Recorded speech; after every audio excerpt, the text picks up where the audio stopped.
All right. So on page 746, number 51, says it takes 25 minutes, so that's our time. And right off the top, I would change that to hours by dividing by 60. It tells us the rate is 7.2 cents per kilowatt hour. And it tells us the power, so it says to dry a load of clothes, energy company charges 7.2 cents per kilowatt hour. How much does it cost to dry a load of clothes in a 1,250 watt dryer, or 1.250 kilowatts? Okay, so first step would be to find your energy. So delta EQ is equal to power times time. So delta EQ is equal to 1.250 kilowatts times 25 over 60 is like 5 over 12 of an hour. And you get a delta EQ of 0.52083 kilowatt hours. Then you would take that and do cost, which is equal to rate times your delta EQ. So 7.2 cents, whoops, put an equal sign in there. 7.2 cents times 0.52083 kilowatt hours.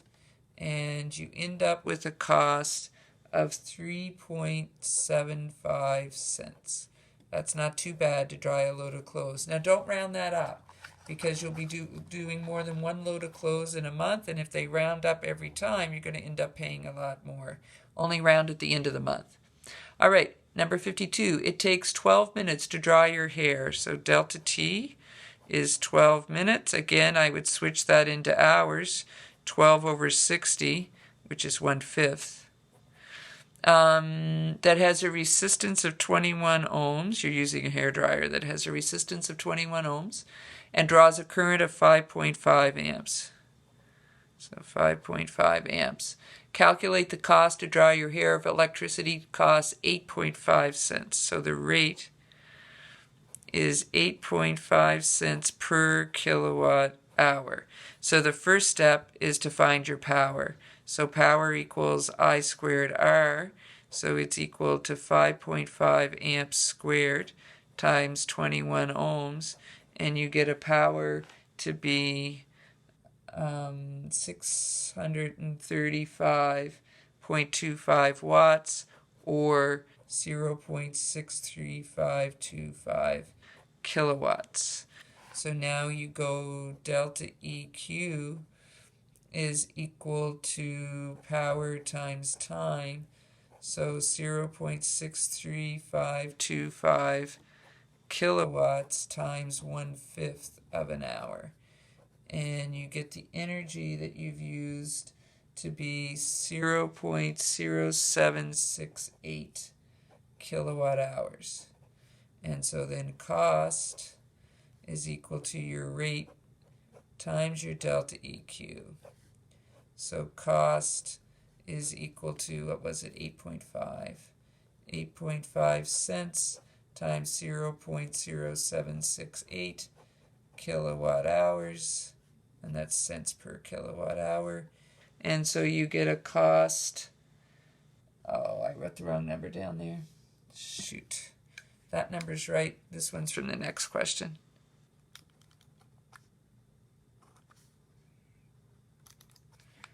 The EQ really should be 12705. This is where I miss you. You could have stopped me and said, if you were sitting in front of me, and said, no, that's the next question. So 12705. Sorry about that. And now when you multiply them, you get 1.08 cents. So it doesn't cost too much to dry your hair. And then the last one says electric kettle which operates in 120 volts supply has a heating element that is a resistance of 10 ohms, it takes 3.2 minutes, delta T, 3.2 minutes, or 3.2 divided by 60 of an hour, which doesn't go in evenly this time. Liter of water, to boil a liter of water, and the cost is 6.5. So the rate is 6.5 cents per kilowatt hour. And the question wants to know the power and the cost to boil the water. So power first. Power is equal to V squared over R. So 120 volts divided by 10 ohms squared. And you should get a power of 1,440 watts, or 1.44 kilowatts.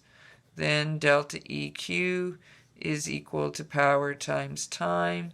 So delta EQ is equal to 1.44 kilowatts times the 3.2 divided by 60 hours.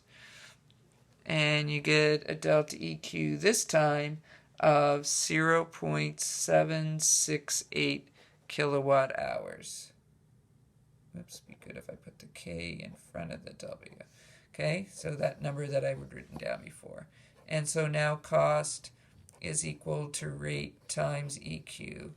And our rate this time is 6.5 cents per kilowatt hour times 0.768 kilowatt hours. And we end up with a cost of 0.4992 cents. Not bad to boil a kettle. All right, now let's go to the complex circuits. So I had mentioned when I was going over the other ones from the last day that the textbook numbers these really weird, so don't do it that way. Okay, so in number 33, I numbered 1, 2, 3, 4, 5 the way we usually do, so it's R4 that we don't know. And this I that they've given you up here, it's I total. Okay, so what are we putting together first? Well, we could put these two that are in parallel together, and we could put these two that are in parallel together, and we can do it in the same step because they're not connected to each other. So that this will become, in the first branch, you will have R1, and then R2, 3, and then out here, R4, 5. Okay, so R1 will still be 2 ohms.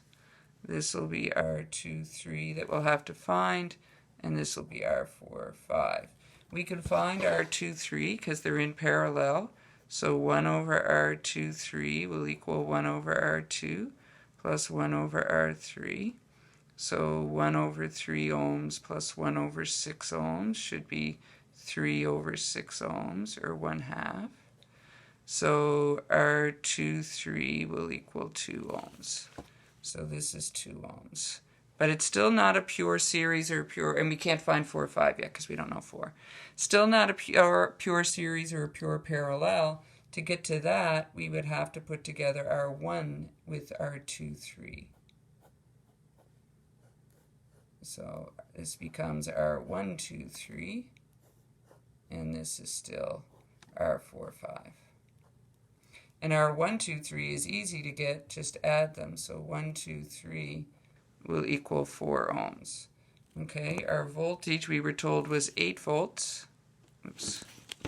Sorry, my camera just flipped around and I didn't know if it flipped the whole thing on you.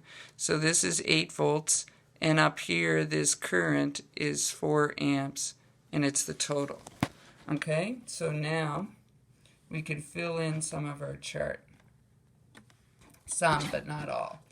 So we have 8 volts, we have 4 amps, so our R total is going to be 2 ohms. And now that we have that, now we can go back over here and we can figure out our R4, 5, because 1 over R total is equal to 1 over R1, 2, 3 plus 1 over R4, 5.